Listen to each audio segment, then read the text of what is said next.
militaires, expulsion des structures impérialistes pour de vrai. Et donc Emmanuel Macron fait allusion à ces gens-là aux États du Sahel, sans les citer nommément, bien sûr. C'est ce qu'on appelle le caractère implicite de l'accusation. Il les cite donc, il les évoque sans les citer nommément, et il dit « L'Afrique a oublié de nous dire merci dans ces gens-là que nous avons été. Ces gens-là, si nous n'étions pas là, ces gens-là, ces pays n'existeraient plus. Ces gens-là, voilà. » Donc il fait allusion, par exemple, au fait que en 2013, si on n'avait pas lancé au Mali en janvier 2013 sous François Hollande l'opération Serval, s'il n'y avait pas eu tous les dispositifs militaires français en Afrique, aujourd'hui nos pays seraient à genoux. Donc voilà, il considère donc que pour ça, il faut dire merci à la France. Ça nous rappelle de bons souvenirs de l'époque coloniale où on nous a souvent demandé de dire même merci pour la colonisation. On nous a dit de dire merci pour la langue, de dire merci pour les écoles, pour les hôpitaux, pour les routes, pour les vêtements, pour tout ce qui a été construit. Bon, on nous a dit souvent, voilà, on a infantilisé toujours l'Afrique. C'est carrément une habitude, une sale habitude évidemment, mais c'est devenu une habitude des autorités européennes de nous demander de les remercier pour leur présence sur nos terres, évidemment. Une présence que nous n'avons pas demandée, une présence qui nous a été imposée, une présence où on s'est d'ailleurs fait assassiner quand on a tenté de la refuser. Donc on nous a souvent demandé de dire merci, d'être reconnaissant, d'avoir essayé de chasser des gens qui se sont imposés par la force, d'avoir dit non, on peut se débrouiller nous-mêmes et d'avoir quand même eu des gens qui nous ont fait savoir que si vous ne nous acceptez pas chez vous, nous on va vous tirer dessus, on va agresser vos femmes, on va exécuter vos enfants, et etc.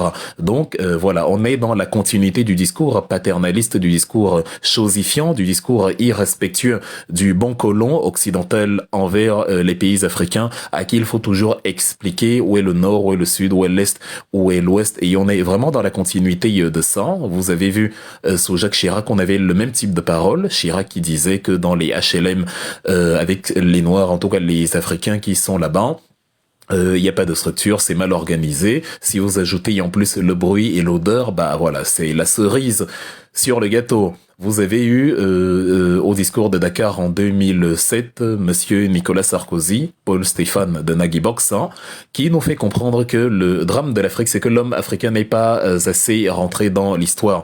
Et vous avez Emmanuel Macron qui aujourd'hui, après y avoir décidé le nombre de femmes, le nombre d'enfants que chaque femme africaine devait faire, et en ayant dit que le problème de l'Afrique est un problème civilisationnel, après y avoir envoyé ses émissaires comme monsieur Lecointre annoncer qu'on allait recoloniser l'Afrique, donc réapprendre à l'Afrique les bonnes manières, réapprendre à l'Afrique l'éducation, réapprendre à l'Afrique la civilisation.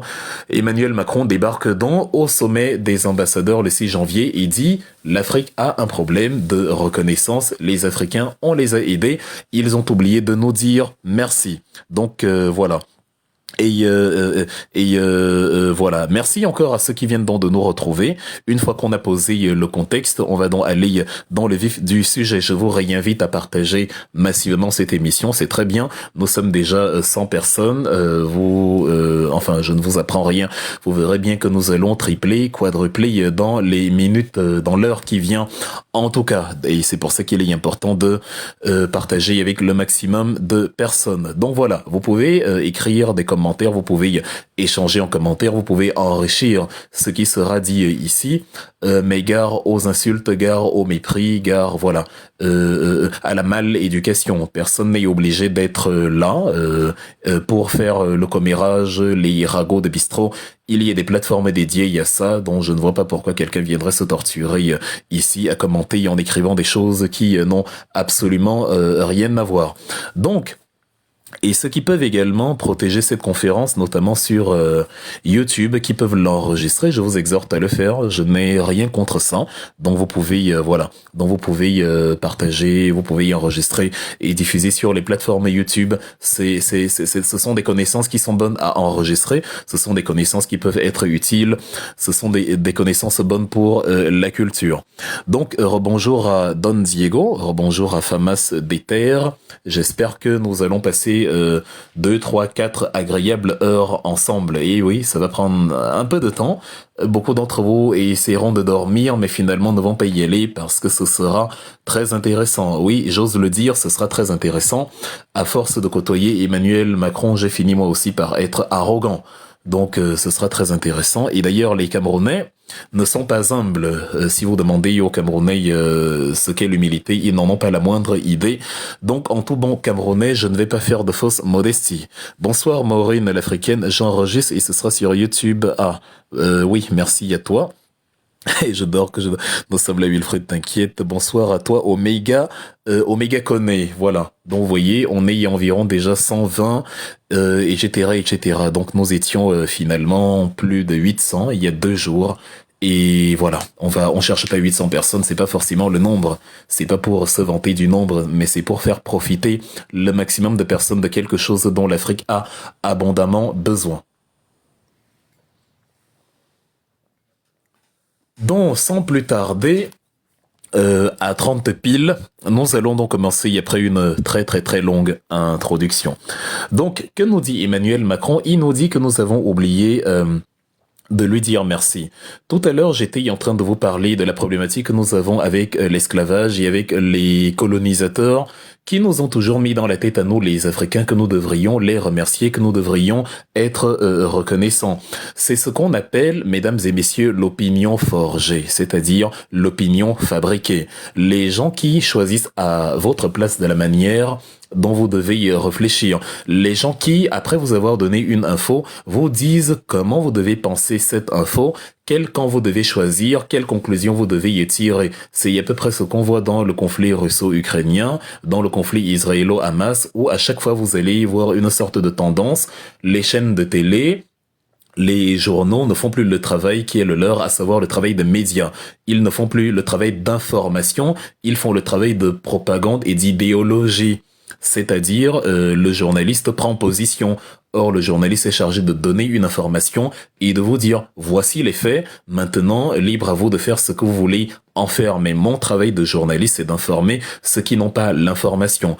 Or, aujourd'hui, il y a ce qu'on appelle l'opinion forgée. C'est ce que vous avez dans les travaux d'un Français, d'ailleurs très connu, Jean de La Fontaine, dans l'une de ses fables, où il dit...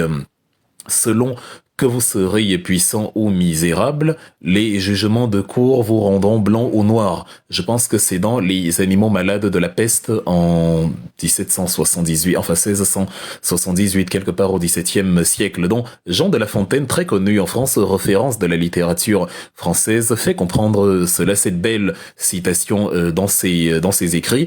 Selon que vous serez puissant ou misérable, les jugements de cour vous rendront blanc ou noir. Blanc ou noir ici ne parle pas de la couleur, mais ça veut dire on fera de vous un juste ou un injuste selon la position que vous occupez, selon que vous êtes grand, selon que vous êtes européen, selon que vous êtes africain, selon que vous êtes d'une région donnée. La manière dont on va traiter les drames, la manière dont on va traiter l'information à votre sujet ne sera pas pareille. Quand vous regardez la problématique israélienne, vous vous rendez compte que le 7 octobre, qui a été une tragédie évidemment et qui a coûté la vie à près de 1200 personnes du côté israélien, a été traité de manière humaine, avec beaucoup d'émotion, avec beaucoup de dévotion, avec beaucoup de chaleur, avec beaucoup de cierges brûlés, avec beaucoup de commémoration, ce qui est très bien. Mais quand on regarde comment sont traités les 50 000 disparus du côté des Palestiniens, on voit bien que toutes les vies ne se valent pas. Et ça, c'est l'un des problèmes que nous avons avec les idéologies dans ce monde où on se dit à un moment donné, hors de question de se laisser dicter la pensée par d'autres personnes, nous allons définir nous-mêmes où se trouve la vérité, nous allons réfléchir par nous-mêmes, parce que le cerveau de ceux-là qui constitue l'establishment n'est pas mieux élaboré, n'est pas mieux conçu que le nôtre. Et donc l'opinion forgée, elle, fonctionne comme ça, comme le dit Jean de La Fontaine, c'est-à-dire, selon que vous êtes puissant ou misérable, les jugements de cour vous rendent blanc ou noir. Vous avez vu, la CPI a condamné Benjamin Netanyahou, la CPI a condamné Vladimir Poutine. Vous voyez, les mêmes qui sont en train de réclamer, de dire qu'il faudrait que Poutine soit arrêté quand il met le pied dans l'un des pays signataires du statut de Rome de 1998 portant création de la CPI, les mêmes aujourd'hui sur lesquels Benjamin Netanyahou vous assure que non, c'est différent et que la CPI n'a même pas bien fait son travail, qu'elle n'a même pas la légitimité de condamner Netanyahou et blablabla, et blablabla. Vous voyez que le contexte n'est pas le même. Quand vous êtes l'ami, justement, de l'establishment impérialiste occidental, tout va très bien. Vous pouvez commettre le pire des crimes, parce que Netanyahou, c'est un tueur de masse. Il n'y a pas d'autre mot. Ce n'est pas parce qu'on a tué 1200 personnes chez toi que tu as massacré 50 000 personnes sous prétexte que tu cherches à détruire, à détruire le terrorisme, à détruire le Hamas. Ça n'arrivera jamais. On n'éradique pas un mouvement terroriste de cette manière. On n'éradique pas un mouvement terroriste en créant 50 000 cas de 50 000 cas de deuil. Parce que tu as assassiné 50 000 personnes, bah, c'est 50 000 cœurs que tu as brisés. Parce que chacune des 50 000 personnes a un parent, un frère, un cousin, un ami, voilà, une mère, un père. Et voilà, qui peut se radicaliser en guise de répression, en guise de réaction, en guise de riposte pour les vies des siens qui ont été prises. Donc, Netanyahou, quel que soit le prétexte qu'il utilise, c'est un tueur de masse. Il a d'ailleurs tué davantage de civils que n'a tué Vladimir Poutine en un an de guerre. Poutine, on peut lui reprocher tout ce qu'on veut, mais mène une guerre contre l'armée ukrainienne et il bombarde essentiellement les sites militaires, les sites énergétiques ukrainiens. Il ne largue pas des bombes de manière sauvage dans des villes. Après y avoir dit aux gens, repliez-vous ici, mettez-vous à l'abri, il les bombarde à nouveau, comme le fait Netanyahou dans la bande de Gaza, qui est d'ailleurs beaucoup plus petite que l'Ukraine, où il y a beaucoup plus de difficultés à se cacher. Les victimes civiles chez Vladimir Poutine, quel que soit leur nombre dans le cas de la guerre en Ukraine, relèvent davantage du dommage collatéral que du dommage principal. Or, les victimes civiles chez Netanyahou sont le dommage principal. Et évidemment, je m'oppose aux tueries, je m'oppose aux guerres, je m'oppose à cette façon de régler les conflits. Mais devant le fait accompli, quand on me demande de faire une analyse politique, je réalise qu'un tueur de masse qui assassine 50 000 civils non armés, je ne peux pas comprendre qu'il ait une meilleure note à l'international que quelqu'un qui se bat essentiellement contre une armée dont on nous dit d'ailleurs qu'elle est meilleure que la sienne. On dit l'armée ukrainienne est meilleure que l'armée russe. On dit que l'armée russe a de vieux matériaux, elle est dépassée, il est en déroute et tout. Donc voilà, eux-mêmes reconnaissent que c'est un combat d'égal à égal, où ils sont même d'ailleurs supérieurs. Or, dans le cas du Hamas, c'est des femmes enceintes, c'est des vieillards, c'est des handicapés, c'est des gens à l'hôpital, c'est des gens là comme ça qu'on tue, sous prétexte que on cherche quelques petits terroristes qui se terrent dans les tunnels. Je préfère laisser un terroriste en vie, si ça peut sauver la vie à 20 000 personnes ou 50 000 personnes, que d'exécuter un terroriste en ayant exécuté dans la folie aussi 50 000 personnes. De deux mots, le moindre mal. Si le moindre mal, c'est un nombre de morts moins élevé, je préfère encore que les fameux terroristes restent en vie, puisque ça permet aussi à davantage de civils de rester en vie. Il y a une autre manière de régler le conflit. Donc c'est ça qu'on appelle l'opinion forgée. Quand on décide à votre place de la manière dont vous allez réfléchir, ou plutôt, quand on décide à votre place même quand on réfléchit à votre place, et c'est ce que nous évoque Jean de La Fontaine. Donc, selon que vous serez conforme à un establishment ou non conforme à cet establishment, les jugements de cour vous considèrent différemment. Nous sommes en janvier, on est le 10 janvier. Dans exactement 10 jours, Donald Trump sera élu, il deviendra président de la République. Il a été élu. Il sera officiellement, il entrera officiellement en fonction comme 47e président des États-Unis d'Amérique. Regardez la diabolisation qui a été faite sur Donald Trump, au point où vous avez cru que les Américains le détestaient. C'est-à-dire les puissants, les bien-pensants de ce monde ont voulu créer des idéologies fictives, nous donner l'impression que Kamala Harris, elle est très aimée, elle est noire, elle est une femme, En fait, dès qu'on peut vous trouver quelque chose pour en faire un slogan de campagne, ça devient carrément une prouesse. Il y a même un personnage assez amusant, du nom de Gabriel Attal, Premier ministre français, qui, arrivé à l'Assemblée nationale, devant les parlementaires, la première chose qui lui vient à l'esprit, c'est de nous dire que il est homosexuel. Mais qu'est-ce qu'on en a à foutre? Tu es homosexuel, c'est ton problème. C'est pas sur ces critères-là qu'on t'a nommé pour être Premier ministre. Soit tu es capable de mener la politique de la France de manière correcte, de redresser la société, de redresser l'économie interne de la France, de redresser le statut, la société, la sécurité, la santé, de mettre en place des réformes qui permettent aux Français de joindre les deux bouts. Soit tu fous la la paix aux 68 millions de tes concitoyens.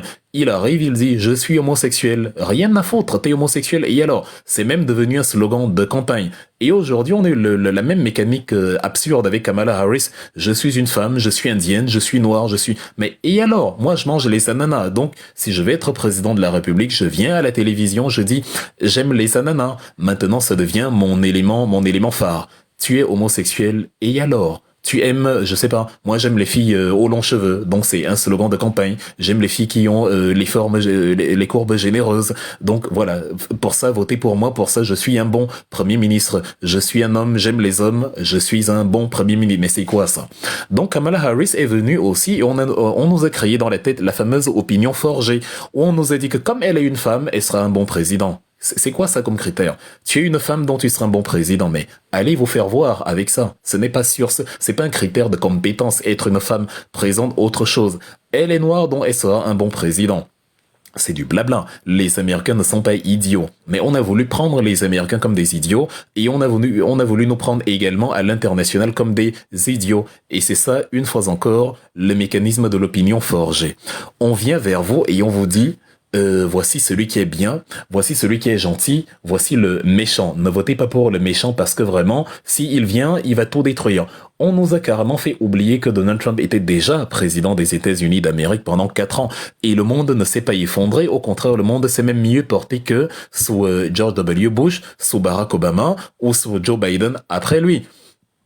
Mais le mécanisme de l'opinion forgée ne connaît pas cette réalité-là. Il veut que vous pensiez à votre place. Et c'est la même approche que Emmanuel Macron utilise quand il dit « on a oublié de nous dire merci ». C'est-à-dire une approche où la France a fait du bien à l'Afrique et l'Afrique n'a pas été reconnaissante. On ne voit pas où l'Afrique a fait du bien à la France et la France n'a pas été reconnaissante. On ne voit pas où la France a fait énormément de mal à l'Afrique et la France n'a même pas fait mea culpa en bonne et due forme. Et je prends dans l'exemple des États-Unis aujourd'hui parce que parce que ça nous parle de meilleure manière. Oui, cher Loïc, elle a perdu parce que l'Amérique du village croit en la famille et il y a d'autres valeurs. Oui, c'est ce délire sur le wokisme, toute la propagande qu'ils sont en train de faire aujourd'hui.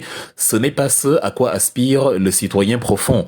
C'est de la propagande élitiste pour des gens qui ont un modèle de vie, une vision du monde, mais qui ont oublié qu'ils sont minoritaires. Et ils auront beau investir les médias, racheter tous les médias pour faire la propagande de leur style de vie. Déjà, il y a les médias alternatifs aujourd'hui avec les réseaux sociaux, par exemple, ce qu'on est en train de faire actuellement, mais surtout, les gens dans le pays profond, dans la société profonde, ne sont pas dans cette mouvance-là, ils ne sont pas dans ces délires-là. Gardez-les pour vous et les gens, et ils vous diront, le moment venu, ce qu'ils pensent pour de vrai. Dans l'opinion, quand vous allez voir Trump, pensez à tout ce que je viens de vous dire, c'est un vainqueur de l'opinion forgée. C'est quelqu'un qui a réussi à marcher sur la propagande que l'establishment a essayé de mettre sur pied. C'est quelqu'un qui nous a dit que finalement, ce que la télé vous dit, ce n'est pas ce que les Américains pensent. Les Américains dans leur majorité même, parce que même le vote populaire, il a gagné. En 2016, on pouvait dire qu'il a gagné au niveau des grands électeurs, mais sur le vote populaire, Hillary Clinton l'avait devancé d'environ 2 millions de voix. Sauf que ici, même le vote populaire, il est sorti devant Kamala Harris. Ça veut dire que, au propre comme au figuré, en noir comme en blanc, les Américains ont privilégié Donald Trump. Et pourquoi? Parce que ils ont vu ce que on a essayé de nous mettre dans la tête comme mensonge et qui finalement ne cadrait pas avec la réalité. On nous a vendu Barack Obama comme étant un grand président, Barack Obama qui est en fait un piètre personnage, ah ça je vais vous le dire ici, un personnage mais vraiment à oublier, à jeter dans les tablettes de l'histoire parce que on s'est bien fait enfumer. On nous a présenté un homme noir au grand sourire et on nous a dit que c'était un critère de gouvernance, que comme il est noir, il a un grand sourire, il sera un grand président. Mais qu'a fait Obama? Quel est son bilan? Si on revient un peu de manière globale sur le bilan d'Obama, il est intervenu en Syrie, c'est-à-dire, voilà, si ça ne dépendait qu'Obama, on se retrouvait dans un chaos absolu avec Bachar al-Assad. Il était prêt à aller encore plus loin. Il a même apposé une ligne rouge en disant, si Bachar al-Assad utilise les armes chimiques, moi je vais intervenir en Syrie. Mais la Russie est intervenue pour, justement, à l'époque, comment dire, empêcher une intervention, servir de tampon, servir d'équilibre pour empêcher une intervention américaine en Syrie, pour empêcher la zone d'être encore plus chaotique qu'elle ne l'a été sur la décennie qui a suivi. L'État islamique est né là-bas dans la foulée sous Barack Obama. C'est-à-dire, voilà, ce n'est pas quelqu'un qui a brillé par son apport en matière de stabilité au Moyen-Orient. Bien au contraire, les choses se sont envenimées de ce côté-là. Et c'est lui qui s'est vu attribuer le prix Nobel de la paix. Barack Obama, le prix Nobel de la paix. Il a saccagé la Libye avec ses amis Nicolas Sarkozy. C'était un saccage complet de la Libye. Il a sinistré la Libye. La Libye qui se portait bien, un pays prospère, un pays qui avait su résister à la crise de 2008.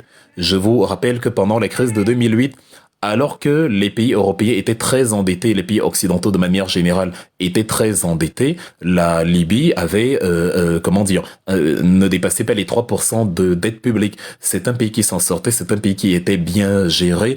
Évidemment, on a pratiqué le même mécanisme, encore une fois, de l'opinion forgée, où on nous a vendu Kadhafi comme un méchant, comme un animal à abattre. Ce n'est pas un saint. Évidemment, il a beaucoup de choses à se reprocher, notamment, surtout le Kadhafi d'avant les années 2000, on va dire, surtout celui-là. Mais le Kadhafi qui voulait réformer les structures économiques africaines pour donner au continent son indépendance, c'est ce Kadhafi-là qu'on avait dans les années 2010. Malheureusement, ce Kadhafi qui ne faisait plus les affaires des impérialistes, notamment de Nicolas Sarkozy, qui était pourtant son ami d'hier. Il avait placé une tente à quelques mètres du palais présidentiel français, l'hôtel de Marigny. À l'époque, il était un grand ami parce qu'il ouvrait la voie aux entreprises françaises. Il rachetait énormément de centres commerciaux, de circuits économiques à Paris.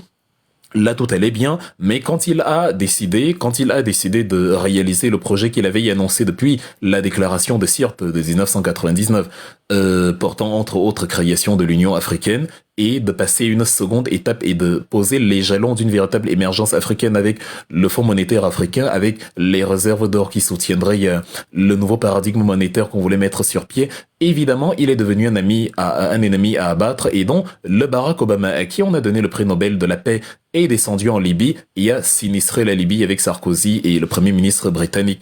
On a les amis de Obama, le Qatar, dont la chaîne Al Jazeera était chargée de faire des reportages mensongers sur les tirs que Kadhafi serait en train d'exécuter sur son propre peuple. On trafiquait des vidéos, on faisait des reportages erronés pour fabriquer l'opinion. Et c'est de ça qu'il est question toujours en matière d'impérialisme, la fabrication de l'opinion. Et cet Obama-là, donc, qui s'est vu attribuer le prix Nobel de la paix, a été un grand acteur de la fabrication de l'opinion. On a vu la CIA organiser justement la manipulation de la résolution 1973, la manipulation de certaines élites politiques qui avaient séjourné pendant longtemps, comme le général Haftar pendant une vingtaine d'années aux États-Unis. On les a vus avec les Français et les Américains négocier la redistribution des ressources pétrolières, gazières et minières avant même la fin de la guerre, parce que l'objectif n'avait jamais été de sécuriser la zone et d'établir un tampon. Or, c'est ce qui était prévu par la résolution 1973 des Nations Unies. L'objectif finalement de Obama, de monsieur le Premier ministre britannique et de monsieur le président français Nicolas Sarkozy, l'objectif était d'assassiner Kadhafi. C'était un coup d'État en règle pour changer l'ordre établi et mettre à la tête de la Libye une marionnette, une sorte de postiche qu'on allait balancer à gauche et à droite selon ses désirs. Et tout ça a été orchestré par Hillary Clinton, sous Obama, par la CIA, par Nicolas Sarkozy, par le Qatar, par Al Jazeera, bref, par toute la coalition impérialiste otano-persique, voilà, parce que ça venait également du Golfe Persique, notamment le Qatar. Et Obama s'est vu attribuer le prix Nobel de la paix parce qu'on nous avait dit que c'est un bon président, parce qu'on avait fabriqué à notre place, on avait décidé à notre place de ce que nous devrions penser de lui.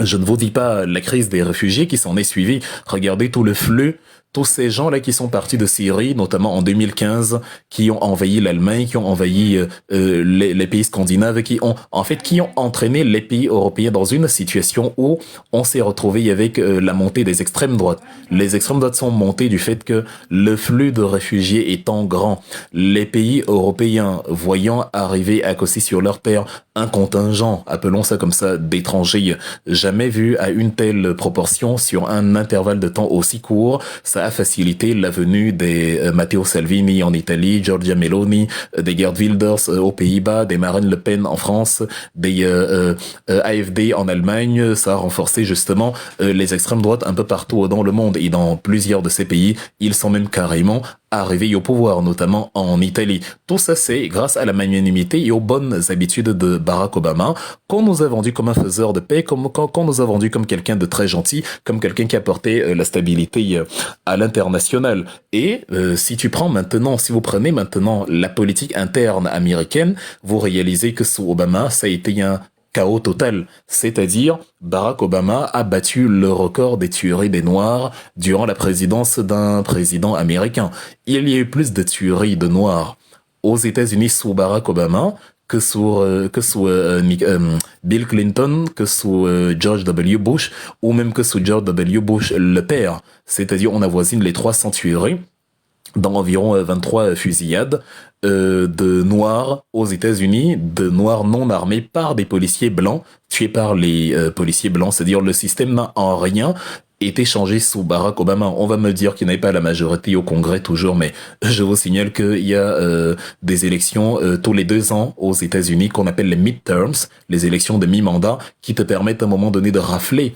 Quand tu ne peux pas rafler, quand tu n'as pas la majorité à la Chambre des représentants et au Sénat, tu peux, au moment des midterms, parce que il y a un tiers des sénateurs qui est renouvelé, il y a la Chambre des représentants qui est renouvelée, tu peux, renverser la vapeur et te retrouver majoritaire. Si tu n'arrives pas à te retrouver majoritaire, c'est peut-être que tu n'as pas convaincu assez par ta politique de manière globale. Ce qu'on va retenir, c'est que de toute manière, il y a eu plus de Noirs tués par balle par des policiers blancs sous le régime de Barack Obama aux États-Unis que sous ses prédécesseurs. Sous Barack Obama, vous avez à peu près 290 à 300, environ 300 personnes qui ont été tuées non armées par des policiers blancs pendant les 8 années de son mandat. Or, on était il y a 175 sous son prédécesseur, George W. Bush, dont c'est-à-dire le double de personnes, le double de Noirs ont été assassinés par des policiers blancs sous Barack Obama que sous George W. Bush, et sous Bill Clinton, on était il y a 157 seulement. Si vous remontez en arrière sous George Bush, le père de George Bush, le 43e président, vous avez un chiffre de 62 Noirs tués dans les années 90 par des policiers blancs sous George Bush père. Donc, Barack Obama, le prix Nobel de la paix, quand vous regardez le bilan aux États-Unis, le bilan sécuritaire à l'intérieur des États-Unis et le bilan sécuritaire à l'échelle mondiale, c'est un piètre personnage, c'est un individu à oublier. Le sourire, la peau noire et toute la bêtise qu'on nous a vendue, ça c'est pour ceux qui acceptent encore de tomber dans la naïveté. Mais Barack Obama, c'est une serpillière à oublier totalement. C'est-à-dire, avec du recul, on se dit, mais comment est-ce qu'on a été assez naïf? Comment on a pu nous vendre un si grossier mensonge? Vous avez vu quand Trump est arrivé donc au pouvoir, celui qu'on a manipulé, celui dont on a voulu nous manipuler les opinions en nous disant qu'il est le pire personnage, finalement, le monde s'est mieux porté sous Donald Trump que sous Barack Obama. Je vous signale que la guerre en Ukraine commence sous Barack Obama, et d'ailleurs à cause de Barack Obama. Vous allez me prendre pour un fou, peut-être parce que vous ne comprenez pas les antécédents de cette crise, mais c'est à cause de Barack Obama qu'on en est arrivé là. En 2014, le président ukrainien Viktor Yanukovych devait signer l'accord d'association à l'Union européenne. Le but, c'était, dans la durée, de rejoindre l'OTAN et de poursuivre la manœuvre d'encerclement, d'expansion vers l'ouest de l'OTAN, que la Russie n'approuve pas, que la Russie a commencé à détester de plus en plus, parce que les accords, les conventions, même si elles étaient tacites entre les États-Unis sous Gorbatchev à la fin des années 80, au début des années 90, et le gouvernement américain, c'était que l'OTAN n'allait pas s'élargir vers l'Est. Et lors de l'éclatement du bloc soviétique, on s'est dit, le bloc soviétique n'existant plus, l'OTAN n'a plus non plus de raison d'être, parce que l'OTAN a été créé, comme paradigme contraire à l'URSS.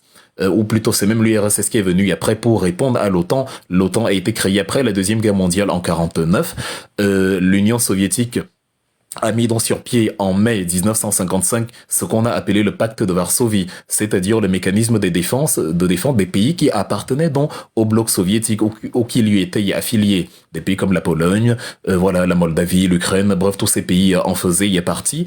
Et au moment du démantèlement du bloc de l'Est dans les années 90, normalement, l'OTAN n'a plus de raison d'être. Mais plutôt que de respecter cela, les États-Unis utilisent cela comme un prétexte comme une occasion. On dit l'occasion fait le larron pour s'étendre à nouveau. Et Barack Obama arrive au pouvoir en 2008, 2 ans avant qu'il ne parte au pouvoir. Vous avez justement la décision, en tout cas les conventions faites avec le président Yanukovych de rallier l'Union européenne, avec évidemment le concours des États-Unis qui entendent embarquer l'Ukraine dans l'OTAN à ce moment-là. Sauf que, convaincu par Vladimir Poutine, qui se souvient que on est à la base dans le pacte de Varsovie et que normalement il n'y a aucune raison à ce que l'Ukraine devienne un allié des Américains qui ne sont même pas sur le territoire, qui sont très loin. C'est une violation du pacte, comme si les États-Unis accepteraient que, je sais pas, le Canada rejoigne le bloc soviétique. Le Canada voisin des États-Unis, grand ami, petit enfant, petit frère des États-Unis, jamais les Américains n'accepteraient. C'est une question de paradigme géopolitique. Alors, en toute souveraineté, donc, le président Viktor Yanukovych décide de ne pas rallier l'Union européenne. La CIA et toute la bande, tout l'establishment organise, fomente une sorte de coup d'État populaire. Des gens qui vous disent qu'ils aiment la démocratie, ils ont quand même fabriqué l'opinion ukrainienne comme quoi le très méchant Viktor Yanukovych ne veut pas rejoindre les bons, les gentils de l'Union européenne. Or, le président avait décidé, et c'était dans ses cordes. On a donc vu les grandes manifestations parrainées par la CIA, le fameux Euromaïdan, au centre-ville de Kiev, qui ont abouti à la chute de Viktor Yanukovych. Et les populations de Crimée, qui est une péninsule, dont une presqu'île à peine rattachée à l'Ukraine, et qui avait d'ailleurs été offerte à l'Ukraine par la Russie il y a quelques décennies, la Crimée donc décide d'organiser un référendum d'autodétermination, parce que les populations en Crimée se sentent très russes, sont aussi russophones, et se disent que nous on va rallier, puisque le président Yanukovych vient de nous trahir, l'Ukraine, la CIA et consorts viennent de renverser Yanukovych, ils ont remplacé par un pro-ukrainien Petro Poroshenko. Nous ici en Crimée, ce qu'on va faire, c'est que on va organiser un référendum d'autodétermination. À la fin du référendum, si la majorité d'entre nous décide de se rallier à la Russie, c'est exactement ce qu'on va faire. Et mesdames et messieurs, c'est exactement ce qui s'est passé en juillet 2014. Les démocraties occidentales qui nous vendent la démocratie, curieusement, ont critiqué le référendum en Ukraine, qui est pourtant un principe démocratique.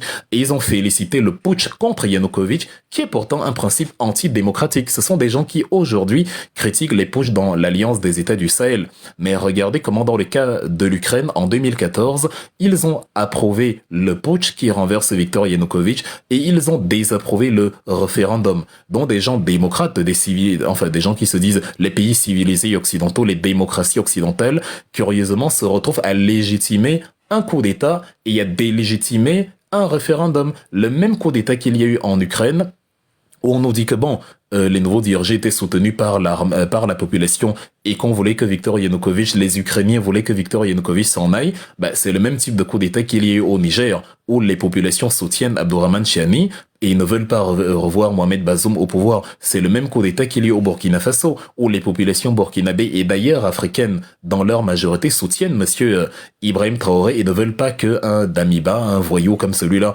revienne au pouvoir au Roch Kaboré.